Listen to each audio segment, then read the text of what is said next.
Hello everyone, it's Belle here. Something a bit different this month. We've been unable to record the last few months due to, well, life getting in the way.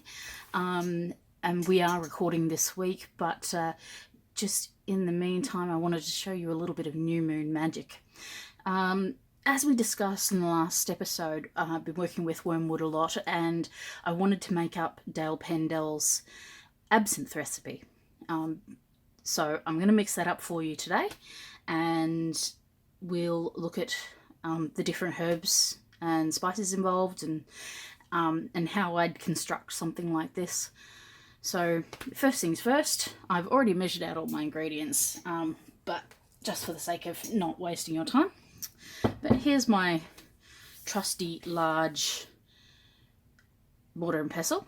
Now, if you're like me and occasionally a little bit lazy, mortar and pestles stay a little bit dirty. Now, one of the things you can use to clean out your mortar and pestle is simple old white rice.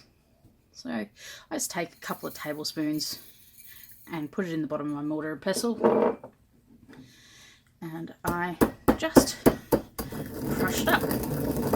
Now, I'll probably speed this bit up a bit for you, because you don't really want to be here for the whole time. I'm going to show you a second tip. You would have seen little bits of rice there, but one of the things you can do is just pop a tea towel over your mortar and pestle, and it'll stop all the bits flying out. So let me just go at this, and I will speed this up and come back to you.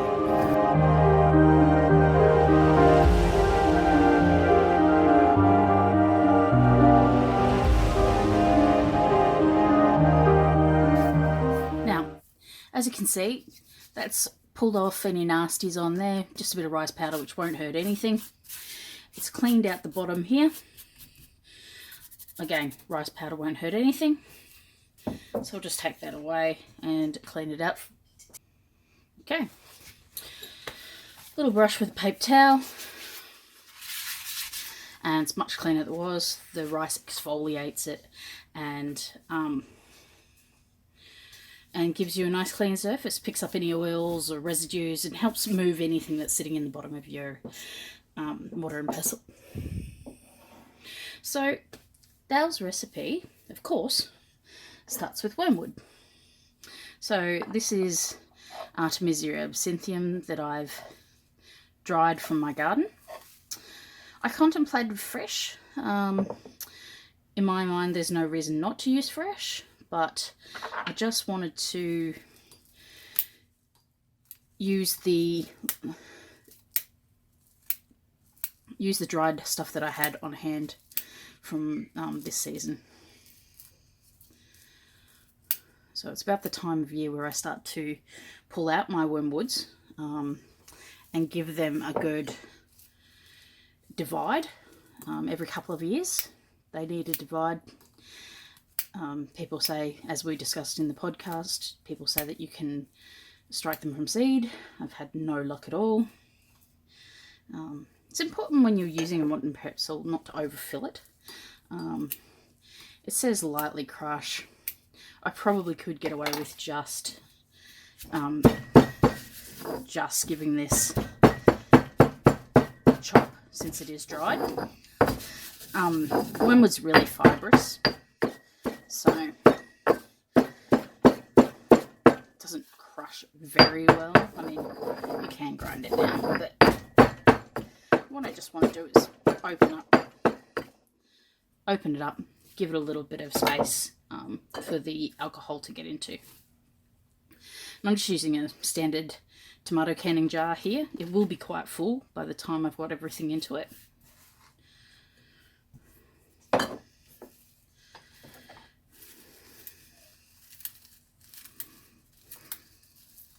Being lazy. Oh, this smells amazing. I wish we had smello tube for you all. So today's a new moon. It's the new moon in Leo. The moon is close to apogee? Perigee. No, perigee. Closest one. Whichever one. Someone will correct me, I know. So it's quite close. We've had a partial solar eclipse. Is in the day as well. No in Melbourne because we have really terrible weather. Oh, it was supposed to be really terrible. It's only had some small hail and a fair bit of rain, but not ridiculous amounts. As I said, I'm just giving this a beat up to open it up and get any oils going. Now, one of the things I've considered doing is part of this recipe is to add some water in a week to it. And I was thinking that what I'll do is I'll take some aside, and instead of adding water, I'll add the wormwood hydrosol, which I'll grab to show you.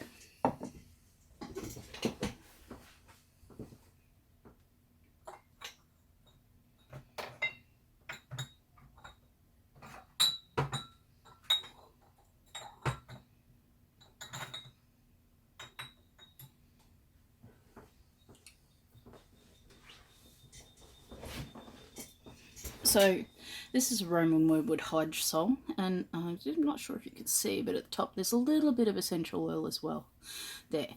So I'll probably look at using that with part of it to see what the differences come out like. I'm expecting that would increase the strength.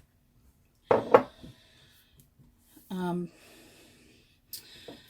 parts of this recipe are star anise, fennel seed, more fennel seed that I could fit in my little bowls, coriander seed. Now, I didn't have any on hand, I only had some ground coriander, hyssop, so you'll see I've got some hyssop flowers in there, and lemon balm. Now, I'll do the lemon balm separately, but just let's get this bit of seeds crushed up a little.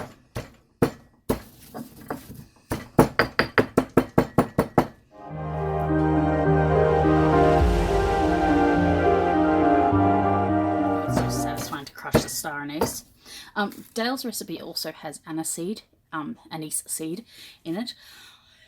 Excuse me. I'm not using that just because I don't have any on hand, and I really wanted to make it with the new moon. So rather than go out and find some, I just thought I'd make with what I have on hand. Some magic's like that. You can do it. Some magic I wouldn't. I think a lot of the grimoire magic I wouldn't try to do substitutions. There's a different weight behind a lot of grimoire magic.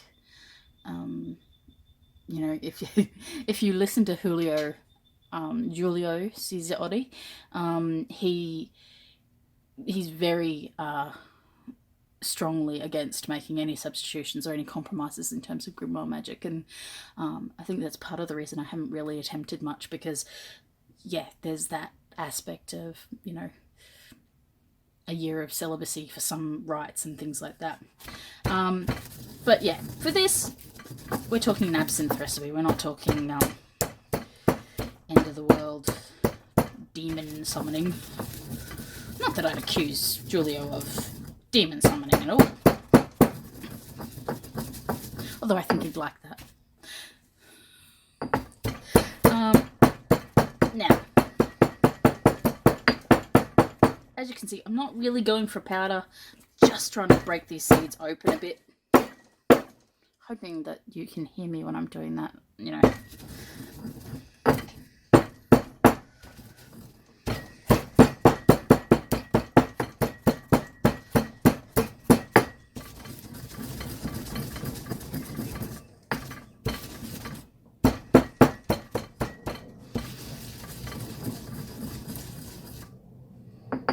Okay, this smells incredible. I found this really handy little copper ladle, and it is so useful. Hopefully you can see that. For after I've been making incense in the mortar and pestle, to put it into the bowl. As you can see, I am a terribly impatient mess sometimes. Well, most of the time, really.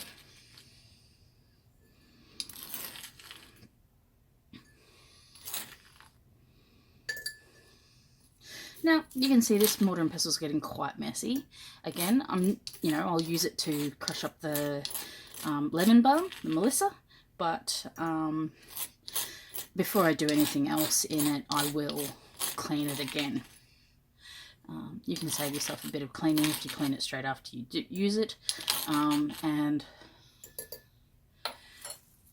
then cover it up.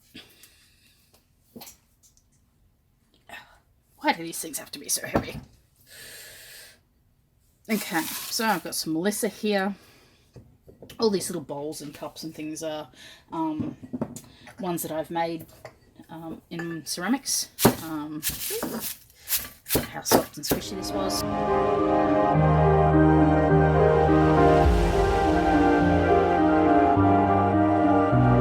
If it tastes as good as it smells, this is going to be wonderful. So this is a 500ml jar, and as you can see, it's sort of getting quite full of herbs. I'll then add 95% alcohol to this. I'm not afraid to use my fingers. And if it's not a toxic herb, neither should you. Now, one of the ingredients that Christian Rash mentions in his Encyclopedia of Psychoactive Herbs as part of various wormwood recipes is mint. So I really like mint, so I'm going to add a good handful of this incredibly delicious spearmint.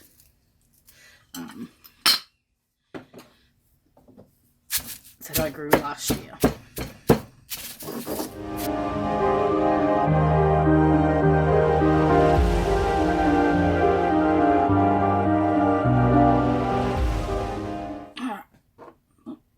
I forgot the calamus root.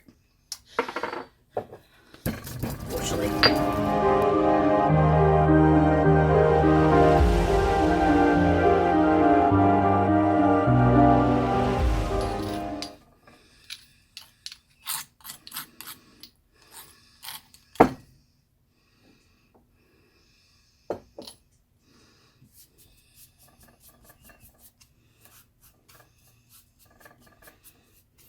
Sometimes I worry how much I lose to the mortar and pestle itself.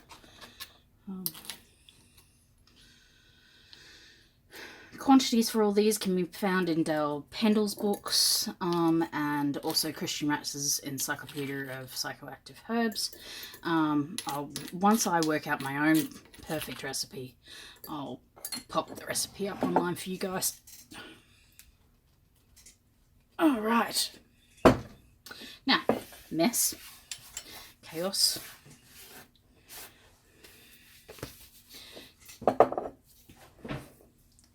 There we have it.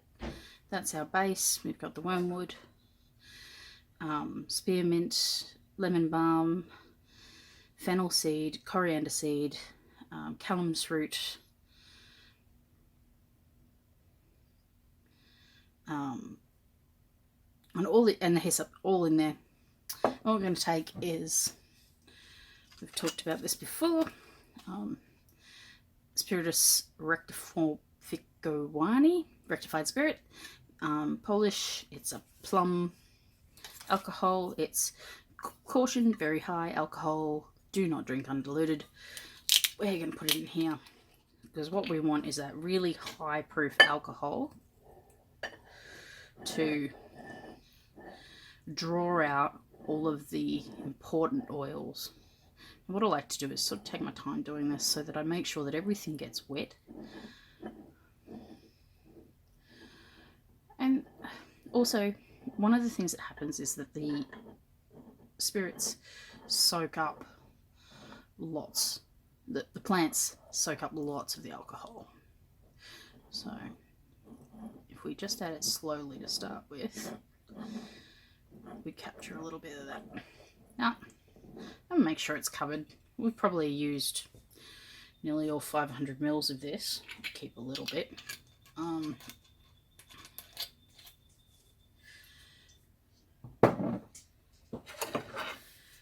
I'll place our very magical tomato lid onto this, and we'll give it a good shake. Now, where I have left this, it will probably need topping up because it will soak in. You can sort of see that it does. I'm going to keep some of my 95% alcohol out of this, and I'm just going to top it up with some 40% vodka. Not really going to hurt it at this stage. It's still mostly 95%. You can see the powdered herbs are already going in to make it green. It will go very green. If it's not really, really green, I may top it up with fresh Roman wormwood after we pull all these herbs out, because the Roman wormwood is extremely green. It will increase the thujone content. It just comes down to your dilution. Then I think, you know, again, you would never drink this straight out of this bottle because it's 95% alcohol, and that's just a stupid thing to do. So, so what I'll do is I'll put this in a cool, dark place, and over the next week I will give it a shake every day, probably as part of my morning prayers. And in a week I will strain it out and hopefully capture that on video for you guys as well. Around here is that the garden is getting its winter cleanup, so lots of things are getting divided, so hopefully I'll capture some of that on video for you. Today's weather, as I said, pretty rubbish, so not able to go outside, so I thought I'd film this for you inside. We'll be back. Rue and I will be back with a new episode for you this week. A little bit delayed, but we will have it out for you. And if you have any questions about the absinthe, just leave me a message or send us a message to questions@gardenofInkandbones.com, and I'll get back to you. Thanks guys for watching, and I hope you found this useful or informative or something, and I'll see you soon.